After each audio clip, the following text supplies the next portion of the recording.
Assalamualaikum warahmatullahi wabarakatuh, para ikhwan fillah semua. Terima kasih masih setia di PMS Channel. Hari ini kita akan melanjutkan cerita dari seri pertama tentang mu'alafnya, seorang wanita Cina dari keluarga kaya raya dan perjuangannya dalam meyakinkan keluarga dan memperjuangkan cintanya. Pada seri pertama, bagaimana si wanita ini yang kita beri nama Mawar, ya, yang beri nama Mawar itu memperjuangkan bagaimana dia dari masa kecilnya ketika masih sekolah, dia dari SD, SMP itu sudah tertarik dengan pelajaran Islam.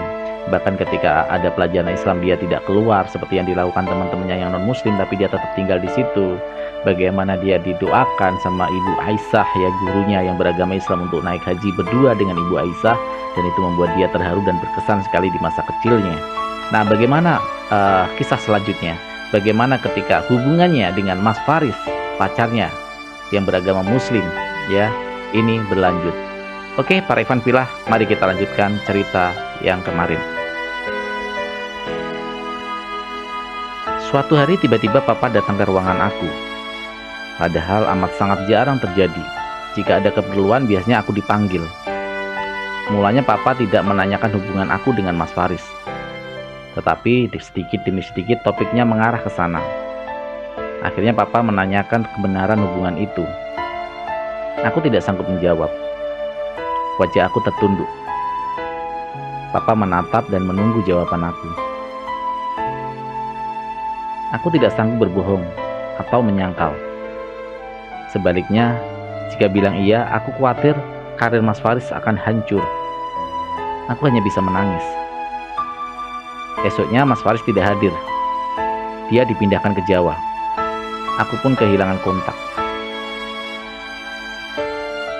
Seminggu kemudian Mas Faris bercerita di telepon bahwa setelah Papa menemuiku, dia langsung menemuinya. Esok paginya dia harus kembali ke kantor lama. Keadaan semakin parah. Setiap karyawan di kantornya sudah tahu hubungan kami. Banyak tuduhan kalau Mas Faris mengincar harta dan kedudukan dengan memacariku. Berulang kali dia sebut nama Allah, bersumpah cintanya kepadaku bukan karena itu. 2 minggu kemudian dia resign. Tetapi kami masih berhubungan telepon. Dia mencari pekerjaan di perusahaan yang punya cabang di kota P agar bisa menemui aku. 3 bulan kemudian dia mendapatkan dengan gaji jauh lebih kecil. Aku amat terharu. Dia korbankan karirnya demi aku. Kami pun bebas berhubungan, tidak peduli perkataan orang di kantor. Tapi Papa kembali mengetahui dan kali ini Mama turun tangan. Mereka tidak bedakan ras dan tidak keberatan bergaul dengan siapapun. Tapi tidak bisa diterima jika aku masuk Islam dan mereka sudah curiga. Maka aku jelaskan aku sudah dewasa untuk mengambil keputusan. Tanpa tergantung Papa Mama. Jawaban yang membuat mereka murka. Mereka berkata, banyak orang rela mati demi merasakan rumah mewah. Sopir tersedia tiap saat, mobil mewah, uang melimpah, dan dihormati. Mereka katakan, tanpa mereka aku tidak akan pernah bisa memperoleh kehidupan seperti ini. Aku hanya menangis. Tapi hatiku bertekad, apapun yang terjadi, aku tidak akan pernah meninggalkan Mas Faris. Aku giat mendalami Islam.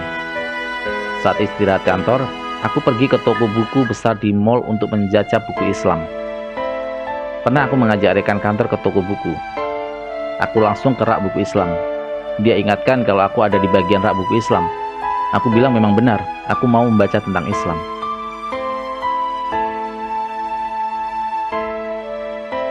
Kedua kakak laki-laki aku menikah dan menetap di Jakarta, menjalankan bisnis kami. Dan Papa Mama sekarang lebih banyak tinggal di kota kami bersama kakak perempuanku dan aku. Tapi hubungan aku dengan Papa Mama semakin renggang. Kakakku pun sudah terprovokasi dan menjauh.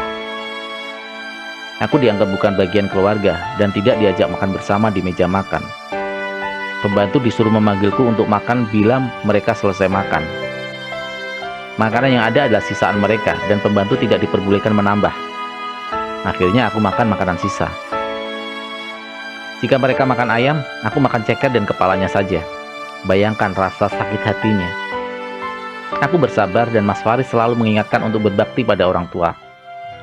Bisa saja aku akan di restoran termahal di kota P. Tetapi itu tidak aku lakukan karena aku ingat pesan dari Mas Faris untuk menghargai orang tua. Kakak perempuanku sebenarnya kasihan padaku, sehingga kadang dia menyimpan sebagian makanan yang baru dimasak.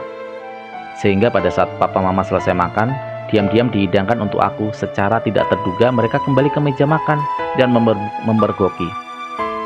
Langsung mama rebut piringnya dan melemparkan ke lantai, sambil menyindir tidak perlu kasihan sebab aku sanggup hidup tanpa diberi makan papa mama. Oh, mereka rupanya sudah amat membenci. Hancur berkeping hati aku. Aku hanya menangis, tetapi tidak menyesali dan aku akan tetap bertahan. Mas Faris menyarankan bicara baik-baik agar papa mami luluh. Suatu malam ada kesempatan mendatangi mereka dan berbicara dengan tutur baik. Aku meminta maaf. Aku tumpahkan perasaan semuanya. Tapi justru itu membuat mereka tambah murka. Mereka tuduh aku kena sihir dan menyarankan aku sadar. Ya Allah, aku sehat. Insya Allah tidak ada satupun sihir. Semua keinginan murni dari panggilan jiwa yang tidak bisa aku cegah. Aku jelaskan lagi bahwa aku sudah dewasa, hingga apapun keputusan bisa aku pertanggungjawabkan. Aku bisa mandiri jika dikehendaki. Pendirian mereka pun tetap bahkan menantang. Jika sanggup hidup mandiri, sekarang juga serahkan seluruh harta yang aku dapatkan seluruh hidup dengan mereka. Karena tekad bulat, malam itu seluruh kartu kredit, ATM, buku bank, aku serahkan. Uang yang aku punya hanya yang tinggal di dompet. Sepertinya tinggal menunggu waktu untuk meninggalkan rumah. Esok paginya, aku ada keperluan untuk membuka lemari besi tempat penyimpanan surat berharga keluarga. Berulang kali mencoba, aku tidak bisa membukanya. Ternyata nomor kombinasinya diubah. Padahal ada barang pribadi aku, ijazah, perhiasan, dan lain. Aku telepon papa, tapi jawabannya sinis. Papa menyindir kalau sanggup hidup mandiri. Mengapa mau membuka lemari besi keluarga? Pasti ada barang yang mau dijual. Aku dikucilkan. Mereka menyiksa dengan caranya, sehingga aku menyerah. Aku mengadu ke Mas Faris dan mengatakan akan minggat. Dia diam dan lalu berpesan jangan sampai putus hubungan keluarga. Beberapa hari kemudian aku tinggalkan rumah dan kios di dekat kantor. Aku berpamitan baik-baik pada mama papa, tetapi mereka menoleh pun tidak. Aku masih ada cukup uang di dompet. Aku bersumpah tidak akan meminta uang pada mereka lagi. Aku bertekad hidup mandiri. Selama bekerja di perusahaan papa, secara formal aku digaji sesuai dengan posisiku. Tapi di samping itu setiap bulan aku mendapat uang saku dari papa hampir 2 kali lipat dari gaji resmi. Sehingga penghasilan sebulan cukup untuk hidup mewah selama setahun. Seluruh simpanan bank mencapai 10 digit, mungkin cukup biaya seumur hidup. Sekarang aku tetap bekerja dengan harapan masih digaji. Tapi akhir bulan aku tidak mendapat gaji sepeser pun. Saat kutanyakan ke pembayaran gaji, ada perintah menahan gajiku. Ya Allah, mereka lakukan cara apapun agar aku menyerah. Saat itu juga aku tinggalkan perusahaan papa selamanya. Saat kuadukan ke Mas Faris, dia teramat sedih dan meminta maaf karena hidupku menderita. Dia rela andai aku tak kuat untuk mundur. Aku peluk dia dan kupastikan keputusanku tidak akan berubah. Aku pun semakin ingin hidup bersamanya. Saat itu hanya dia sandaranku. Dengan berurai air mata, dia tanya lagi, apakah rela menjadi muslimah dan menjadi istrinya? Kucium tangannya. Kukatakan kukorbankan kehidupanku hanya untuk bisa hidup bersamanya dan tidak akan pernah menyesal.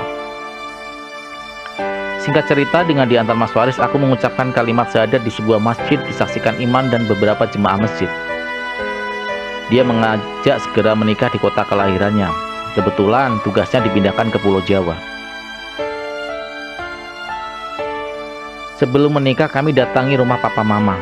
Tapi satpam di pintu gerbang mengatakan kalau dia diperintahkan tidak boleh membuka pintu bila kami datang. Sebenarnya ia mau membuka pintu, tapi aku larang, khawatir mencelakai pekerjaan. Biarlah aku saja yang menderita. Aku tinggalkan secari surat yang isinya mohon doa restu bahwa aku akan menikah dengan Mas Faris. Aku beritahukan ke Pak Satpam aku sudah muslimah. Matanya berkaca-kaca saat kukatakan aku mualaf. Keluarga Mas Faris menanyakan ketidakadilan keluargaku di pernikahan kami. Tapi setelah Mas Faris bercerita, mereka memahami. Kami menikah secara sangat sederhana. Keluarganya amat sangat menerimaku dengan hangat tanpa mempermasalahkan keturunan Cina. Ibu mertuaku amat sayang kepadaku. Aku pun sangat bahagia menjadi istrinya. Aku hidup di rumah sederhana. Kulalui dengan penuh kebahagiaan dan aku tidak mengeluh sedikit pun dengan yang Mas Faris berikan. Aku tidak lagi bekerja karena aku ingin mengabdi pada suamiku. Di samping itu, semua ijazah masih tersimpan di lemari besi. Aku tidak bisa melamar pekerjaan. Aku pun ingin membuktikan bisa mandiri dengan suamiku. Mas Faris amat sangat menyayangiku. Tiap pagi sebelum berangkat kantor dia memelukku. Tiap hari ku bawakan lunchbox makan siang karena aku tidak mau dia makan makanan masakan orang lain. Aku sangat posesif, ingin memiliki dan melayani secara total. Tiap hari aku bangun sebelum dia bangun dan tidur setelah dia benar-benar tidur untuk memastikan dia sudah benar-benar tidak perlu aku layani lagi. Aku siapkan celana, baju, kaos kakinya tiap pagi sebelum berangkat, sehingga dia tidak perlu memikirkan pekerjaan apa yang harus dia pakai. Sehingga dia tidak perlu memikirkan pakaian apa yang harus dia pakai. Bahkan aku potong kukunya bila sudah panjang. Dia kujadikan pangeran bagi diriku. Tiap malam sebelum tidur kami ngobrol dan saling mengajarkan bahasa. Dia mengajarkan bahasa Jawa, sedangkan aku mengajarkan bahasa Mandarin. Dia amat sangat cepat belajar Mandarin. Dalam waktu singkat dia menguasai kata-kata yang umum diucapkan. Kadang mengajakku bicara Mandarin di rumah. Memang perusahaan tempatnya bekerja milik etnis Cina dan banyak berhubungan dengan keturunan Cina, sehingga bila berbahasa Mandarin akan memberi keuntungan tambahan. Suatu saat dia pulang membawa motor. Kantornya memberi pinjaman cicilan motor. Memang hanya motor, tapi aku bahagia sekali dengan yang dia dapatkan. Mohon maaf, agak terharu, mohon maaf ya. Berulang kali dia meminta maaf tidak bisa membeli mobil seperti yang pernah kumiliki. Aku katakan motor yang kita miliki jauh lebih mewah dari mobilku. Karena motor ini bukan sekedar dibeli dengan uang, tapi juga dengan cinta. Kehidupan perkawinan kami teramat indah. Kalau di rumah nyaris kami tidak bisa berjauhan. Tiap hari bagi kami adalah bulan madu. Setahun kemudian lahir anak kami. Bayi itu sebut saja namanya Faisal. Mas Faris yang membacakan azan dan iqomat sesaat setelah lahir. Aku merasa lengkap kebahagiaanku. Setiap hari bertambah bahagia bisa merasakan dua orang Faris dalam rumahku.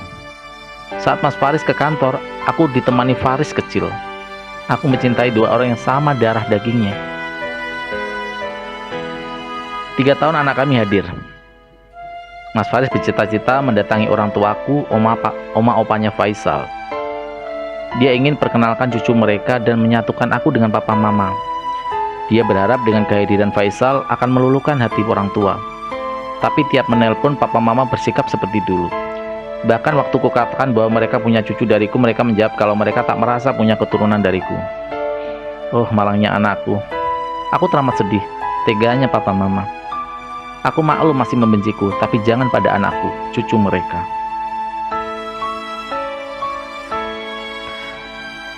Oke, para ikhwan fillah, bagaimana kelanjutannya kisahnya? Bagaimana kelanjutan penderitaan yang lebih parah lagi yang dialami oleh Mawar? Besok kita akan lanjutkan kembali cerita ini. Alhamdulillah rabbil alamin. Mohon maaf. Wabil taufik wal hidayah. Wassalamualaikum warahmatullahi wabarakatuh.